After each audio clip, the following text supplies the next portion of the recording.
easiest ways to differentiate yourself as a great candidate is to ask really good questions at the end of your interview. And this is no different when you're interviewing with 3M.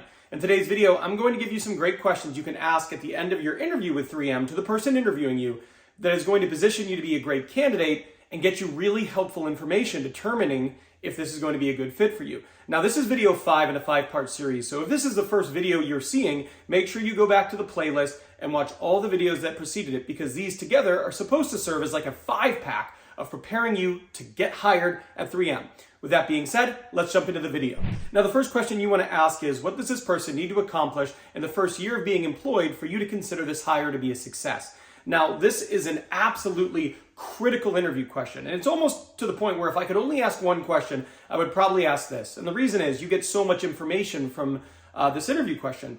One, you want to understand, what are their expectations of me? Because there's a huge difference from being able to hit the expectations and not being able to hit the expectations. Are you set up for success or are you set up for failure? It's also important to hear from the hiring manager that they know what success looks like. When they answer this question, are they confident? Do they easily articulate the different expectations they have of the person they're going to be adding to their team, or do they struggle a bit? Are they looking off in the clouds, wondering what are the things they need to do? You want a manager who knows what success looks like and knows that they have reasonable expectations. You want to feel like you can do the things they say. This also positions you as a really good candidate because you're talking about success. You're talking about the future. You are future and success oriented. You want to know what you are going to need to do to succeed. Great interview question. The next question you want to ask is, during your time at 3M, what have you been most proud of regarding the work you have been involved in? Now, 3M does a lot of really interesting things. I mean, they got 55,000 products worldwide, and those products impact people's lives on a day-to-day basis. There's a lot of innovation taking place, and depending on the department you're in, they might play a significant role in that innovation. So this should be really easy. This is also one of those questions that's a good question because you want to get them talking.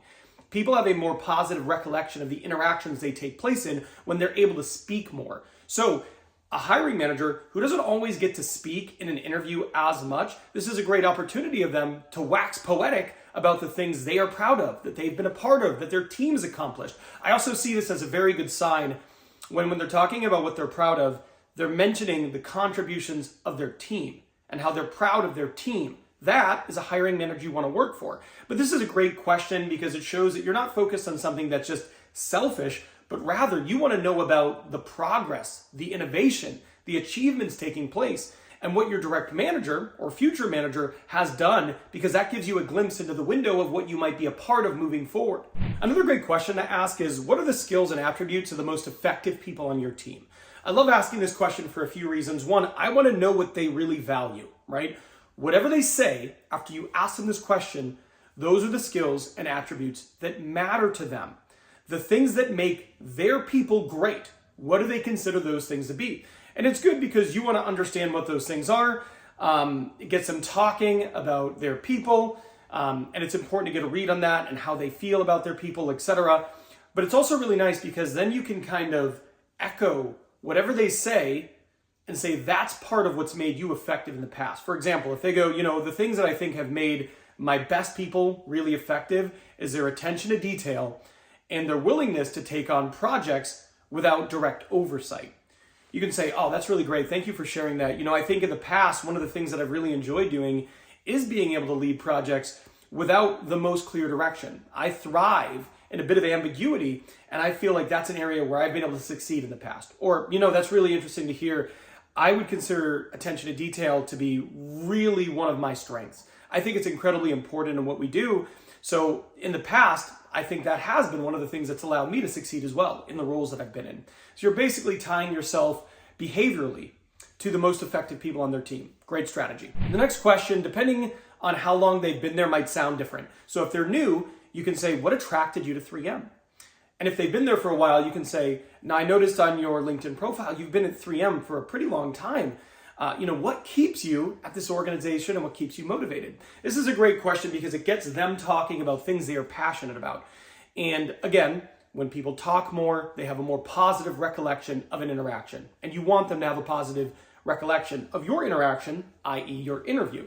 So it's great to ask them that. It's great to get an understanding of what they've been passionate about, what drives them to the company or attracts them to the company. But this is also great information that you can include in a thank you email after the interview. There's a huge difference between a crappy generic thank you email and a targeted one that references something from your interview. And this gives you great information to include when you're writing a thank you email. If they go, what really attracted me 3M is just being a part of a company that is highly innovative, right? Right there it is. And you could say in your thank you email, hey, thank you so much for taking the time to meet with today. I really appreciated the effort you put into answering the questions. And it really stood out to me when you talked about how highly innovative 3M is and why that is what attracted you to the organization. I feel really similarly. I'm attracted to being in part of an organization where they're really creative, etc., innovative. If you have any questions, don't hesitate to reach out. I'm looking forward to next steps. Something like that. Referencing something they said in a thank you email definitely 10x's the power of a thank you email. Now, the next question I want you to ask is a closing question. And this is a question you ask at the very end. So it's the last question you ask. And it's, do you have any questions or concerns about my ability to do the job? Now, when you ask this question, one of two things will happen. One, they will say, no, I don't have any questions. I think you'd be great at this. To which you respond, that's really great to hear. I also feel like I would be a great fit and I'm excited about next steps, right? That's just letting them know I am interested in the job. And you're doing it in a way that it doesn't erode your leverage, but rather just lets them know I want your job, because every hiring manager wants to hire someone who wants the job. Trust me, I've been in recruitment 15 years. That is just a fact. Now, the other thing that could happen is they could say, I do have concerns.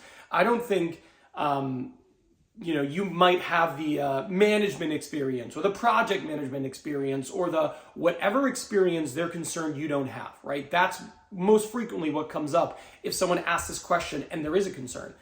At that point, you can actually address it, which is great. You can say to them, you know what? I'm so glad that you said that. Thank you for bringing it up.